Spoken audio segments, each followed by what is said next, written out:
I thirst. John chapter 19 verse 28.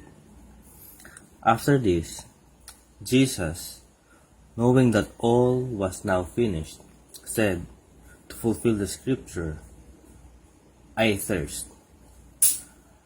A jar full of sour wine stood there. So they put a sponge full of sour wine on the hyssop branch and held it to his mouth. Alam ni Jesus na ganap na ang lahat ng bagay. Kaya't upang matupad ang kasulatan, ay sinabi niya, nauuhaw ako. May isang mangkok doon na puno ng maasim na alak. Inilubog nila rito ang isang espongha. Ikinabit iyon sa isang tangkay ng hisopo at inilapit sa kanyang bibig. Jesus was here fulfilling the messianic prophecy from Psalm chapter 69 verse 21. They put gall in my food and gave me vinegar for my thirst.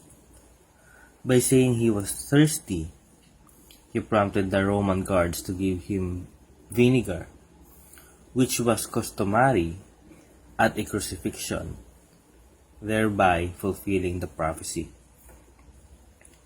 Jesus' word, I thirst, reminds us of Jesus' physical nature, his humanity.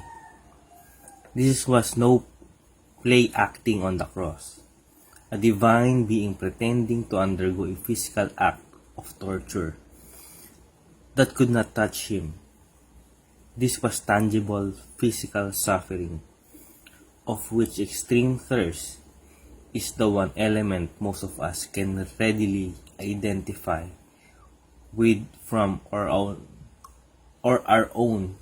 personal experience.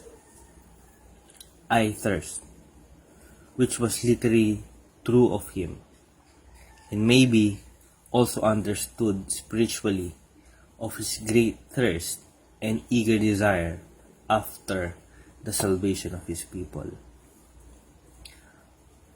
Ang paghingi at pagkauhaw ni Jesus ay tulad ng pagtanggap ng maasim na alak na maaring magsimbolo ng galit at pait na ibibigay ng Diyos dahil sa mga kasalanan. Si Jesus ay uhaw sa kalooban ng Ama. Uhaw sa isalba ang kanyang mga tao. Uhaw na isalba tayo sa ating mga kasalanan. Physical and earthly point of view is temporal, but the permanent satisfaction, the living water, is Christ Himself. To finish the Father's will, He would have to drink. He was eager to get it over, so He cried out in thirst. It was after this cry of thirst that He declared it finished.